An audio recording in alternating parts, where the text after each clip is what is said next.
Welcome back. The fire service traditionally recognizes 6 types of engines based on their size and the amount of water they can hold. This one you probably recognize. It's a Type 1 engine. This was used to battle structure fires and traffic accidents within the city. But when it comes to wildfires, Springs Fire relies on a pair of other apparatus. It's a Type 3 engine and a Type 6 brush truck. It allows them mobility while still having the option to actually have water with them in the field. We also learned how they refill those tanks when hydrants aren't available.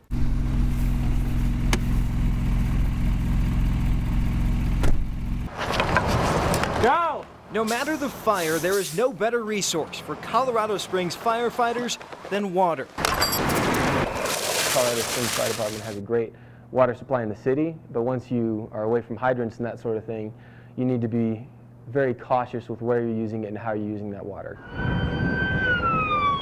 It's their main tool to contain wildfires within the city, emphasizing the importance for our fire camp to learn how best to utilize water in the field, either through a brush truck or larger Type 3 engine. They have to get their hands on the hose. They have to get their hands on the pump and actually operate this stuff to know how to do it.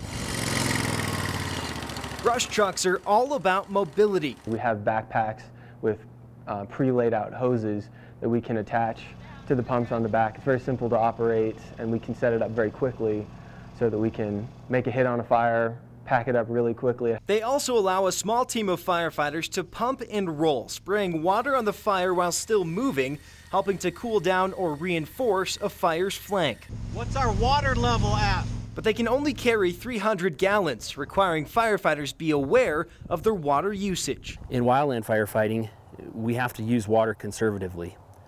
We treat the fuels around first. So what happens when they run out? They have a few options, including drafting with a Type 3 engine.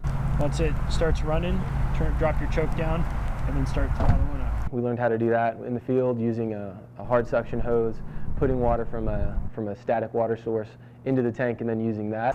Shake it up and down. Utilizing a separate pump, firefighters could then fill a separate truck, or as we did, let it rip. Attach a nozzle and use it to spray water. Aside from using brush trucks to impact a wildfire, the vehicle itself poses its own challenges. And one of the best parts of fire camp involved learning how to drive off-road in these trucks. Photojournalist AJ Vega takes us through it.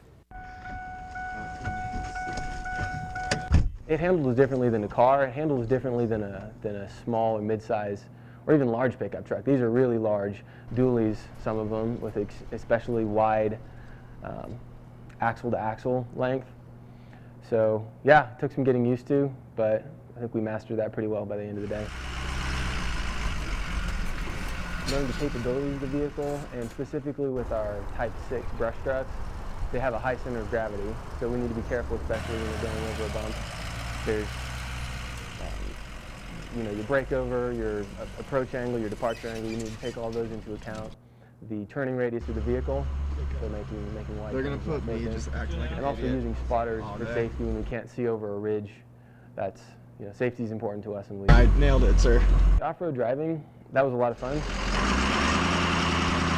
Communication with the driver is the most important thing.